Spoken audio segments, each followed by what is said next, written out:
омадед ба Дастархон. тиру туфангу аслаи техникӣ беартиш монда буд. хатари тарки роҳи таҳсил кардани ин ҷавонон, тарки роҳи илм кардани ин ҷавонон мавҷуд нест? ин мавқеи сусти Вазорати маориф ва илм даъватшаванда ки дар қайди ӯ нест даъват накунад. ин аллакай ба дигар қонунҳои мо муқобил мебошад. ин қонун чӣ гуна бояд тарғизӣ мешуд? президент дар яке аз ҷаласаҳо гуфта буданд ки ба ҳамин методҳои ғайриқонунӣ хотима гузошта шавад. мо бояд шароити артиширо хуб кунем. оё ба назари шумо қонуни нав мушкилоти аблаваи худ сарбозшикориро аз байн мебарад? мо олимони ҷавонро ба фикрам гум мекунем. то ҳафтаи дигар дар ҳамин вақту соат моро пайгирӣ кунед.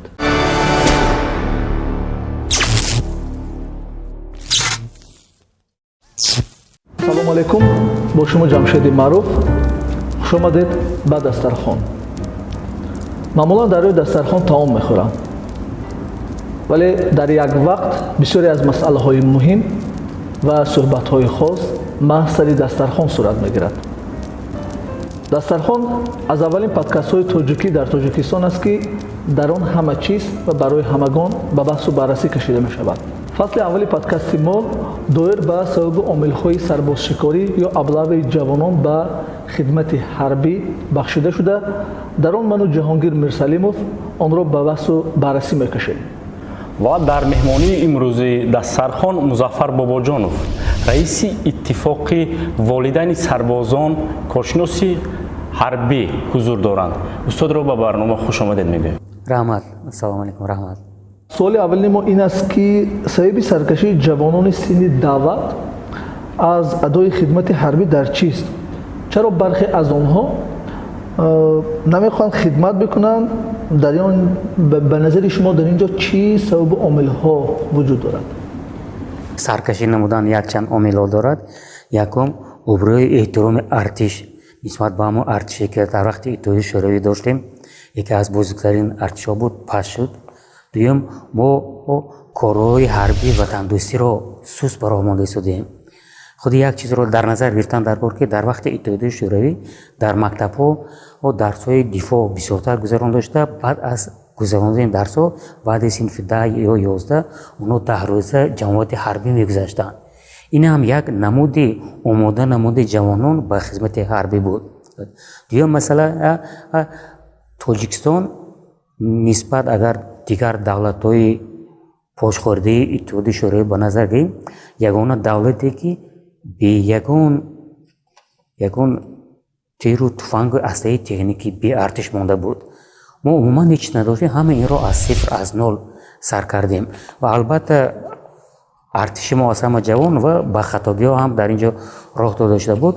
аз он ҷумла мо инқадар кадрҳои афсароне ки барои кор кардан бо ҷавонон омода нестанд, кадрҳои ҷавон ҳастанд ва камбудӣ ҳам дар артиш ҳоло ҳастанд. ва фикр мекунам ки мо бояд дар ҳамин самт ҳамин хел кор барем ки обрӯи эҳтироми артишро баланд бардорем.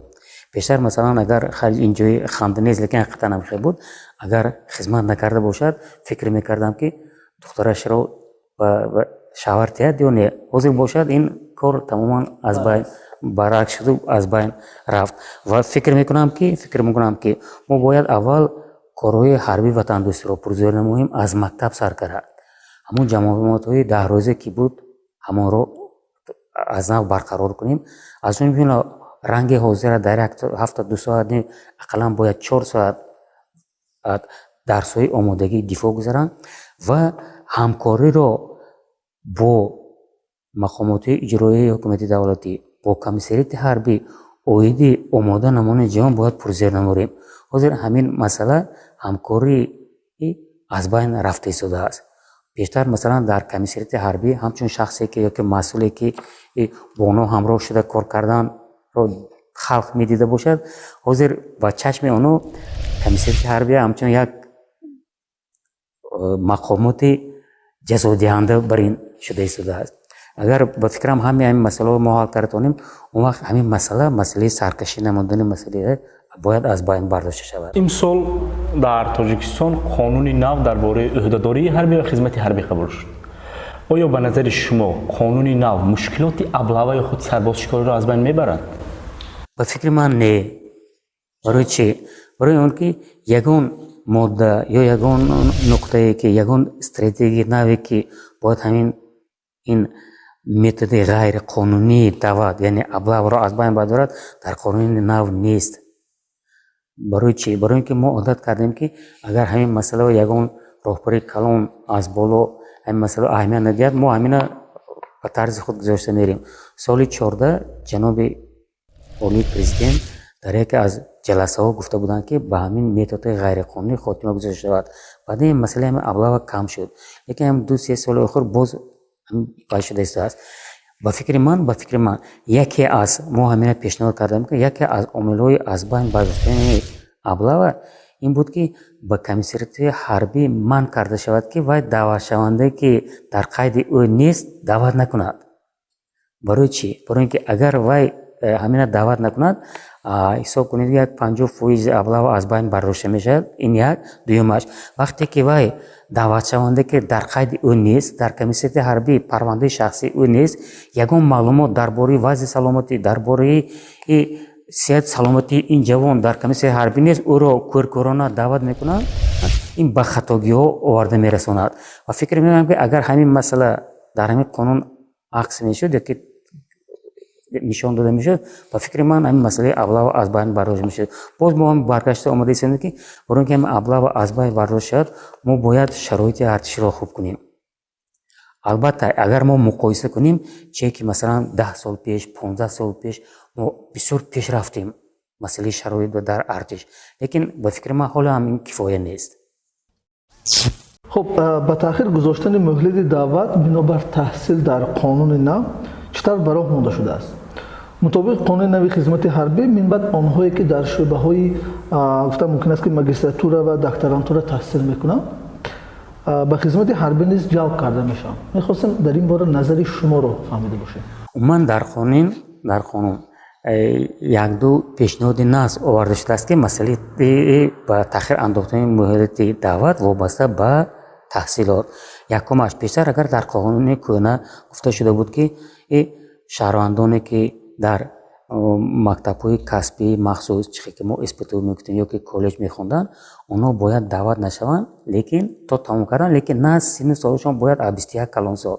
агар вай тамом накарда бошад курси 3 ё 4 бошад, синни солаш аллакай 21 бар рафта бошад, ӯро даъват мекарданд.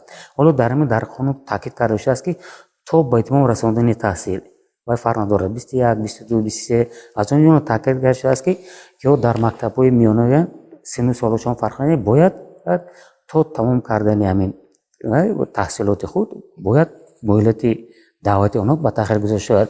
лекин фикр мекунам ки аз як тарафи манфӣ ҳамин шуд ки даъвати шахсоне ки дар магистратура докторантура мехонанд. лекин як чизро бояд қайд кунам ки пештар ҳамин масъала ба онҳо дар қонуни кӯҳна ҳуқуқ дода шуда буд ки муҳлати даъвати онҳо ба таъхир гузошта шавад. ҳозир ҳамин масъала аз байн бардошта шуд. фикр мекунам ки ин як ҷиҳат ба нишон дод ки мавқеи сусти Вазорати маориф ва илм.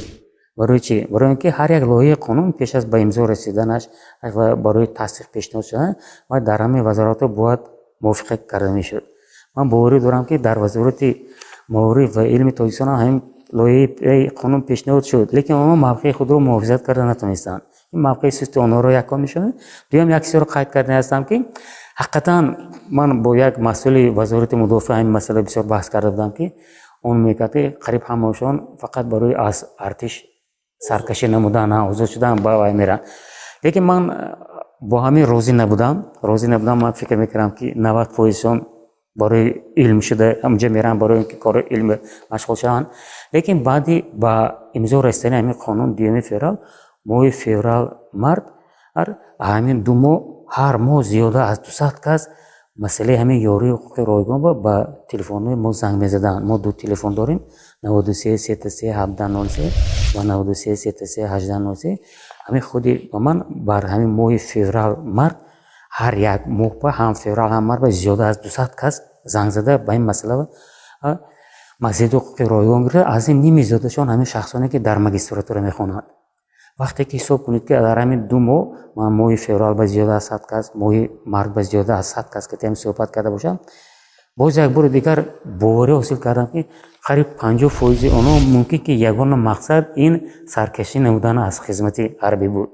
барои чи? Барое ки вақте ки бо онҳо суҳбат мекунед, маълум мешавад ки на он қадар дониши кофӣ доранд ва машғул шудани онҳо ба кори илмӣ бисёр ба фикри ман шубҳанок буд. Лекин ин як тарафи манфӣ дорад ки бигузор аз ҳамон 100 кас 20 касашон ҳамаи ки онҳо магистра хонанд, ҳамаи онҳо олим намешаванд. Пуст байни озон аз ҳамон 100%шон 10%шон 20%шон ба кори илмӣ дар оянда машғул шаванд. Лекин вақте ки мо инҳоро зӯран яке ба артиш даъват мекунем, аллакай онҳо на ҳамашон баргашта омада ба кори илмӣ машғул мешаванд. бале устод, ҳаминҷо як савол доштам ки оё баъд аз адои хизмат хатари тарки роҳи таҳсил кардани ин ҷавонон, тарки роҳи илм кардани ин ҷавонон мавҷуд нест? Мавҷуд аст. Хатари калон дорад. Ман як чизро қайд карда ҳастам ки соли 86 ҳамчун эксперимент шахсоне ки дар мактабҳои олӣ мехонданд, студентон донишҷӯён баъди курси якум ҳамчун даъват карданд. ин 2 сол давом кард, баъд ҳамина бас карданд. барои чи? Барои он ки вақте ки онҳо даъват карданд, маълум шуд ки аллакай қариб 30-40% онҳо баргашта омада ба дониши худро давом надоданд. аз хондан аз дар мактаби олӣ даст кашиданд. ман боварӣ дорам ки вақте ки мо магистрро даъват мекунем, бовар кунед 50-60 мумкин то 70% аз ҳамин хондан дар магистра даст кашанд. фикр мекунам ки мо баъди 5 сол 6 сол 10 сол натиҷаи ҳамина мебинем. мо олимои ҷавонро ба фикрам гум мекунем. яъне баъзи илмии мо суст мешавад. Суст мешавад. ба фикри ман як таъсири манфӣ худро мерасонад. лекин имрӯз не, баъди 1 сол 2 сол не, баъди 5 сол 6 сол 10 сол мумкин мо инро ҳис кунем. خب استاد شما که در این جاده سالهای زیاد کار میکنید و تجربه زیاد هم داره، به نظر شما اصلا این قانون چگونه باید تحریزی میشود؟ یکم من همین با نتیجه عملیات قانون‌گذاری رو بعضی وقت تعجب دارم، حیران میشم. برای چی؟ برای که ما حالا علاقه در کدیس جنایتی که 1 سپتامبر 1998 مورد عمل قرار گرفت، علاقه در اونجا در ماده 343 جوابگری نسبت سرکشی نمودن از خدمت آلترناتیوی علاقه قید شده بود. این قریب 23 سال شد. 2000 سال در قانون درباره عهدهداری عمومی حربی و خدمت حربی در اون ماده 1 گفته شده بود که شهروند میتواند در مطابق قانونگذاری با جای خدمت حربی خدمت آلترناتیوی گذارد. لیکن 20 سال شده خود این قانون قبول نکردند. اگر همین قانون قبول نکنن، برای چی در کدیس جنایتی در مو قانون گفته شدن همین ضرور بود. این یک دیومش که من فکر میکنم که در همین قانون باید درباره خدمت آلترناتیوی خدمت آلترناتیوی کوتاه کرده گوییم که باید نسبت به خدمت حربی کمتر جلب کننده باشه. یکمش. دیومش مهلت خدمت آلترناتیوی نسبت به خدمت حربی از روی همین این تجربه های دیگر دولت‌ها باید اقلاً 1.5 مرتبه زیاد باشد و خدمت آلترناتیوی رو باید در همون جای گذارند که کارگر نیست، مثلا خانه پرانسالان، خانه بیمارخانه‌ای که در همون جا گذارند که همین باز یک شخصانو با همون یک کاتگوری معین کردن که رفته میتوند با همین خدمت آلترناتیوی. این خدمت پولی که حاضر بوده همه نه، باید یک کاتگوری معین شود بود. دیگر مسئله در همین باید در همین قانون باید مرحله به مرحله گذاشتن به خدمت شرطنامه‌ای باید تاکید میشد. همین مسئله نیست و میخواستم که همین قانون همه ماده قانون از اونجا هر یک جمله اون با دیگر قانون‌های عمل کننده جمهوری تاجیکستان مطابق باشد. لیکن در همینجا خود یک چیز رو گفتم، ممکن که وقتی که پدر و مادر وظیفه دار کردن که با جای پسری که وای علاقه به سن سالش اساس گذشته است با جای او دعوتنامه گرفت، این علاقه با دیگر قانون‌های ما مقابل میباشد.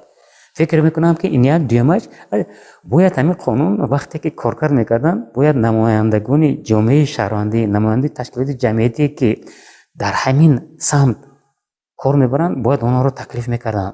وقتی که لایحه آماده میشد فکر ما به نظر میگرفتن و آن را برای شناخته شدن به خلق پیشنهاد میکردن.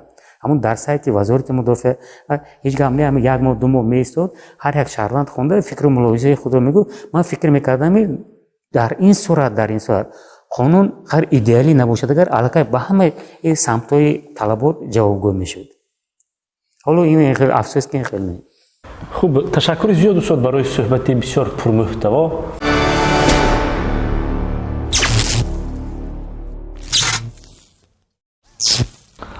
дӯстони азиз, ба шумо низ ташаккур мегӯем ки моро то ба охир ҳамроҳӣ карде. ба телеграму инстаграми мо обуна шуданро фаромӯш накунед. ҳамаи пайвандҳо дар зери ҳамин подкаст ҷой дода шуданд. хеле шод мешавем ки агар фикру назари худро доир ба подкасти мо баён дошта бошед. то ҳафтаи дигар дар ҳамин вақту соат моро пайгирӣ кунед.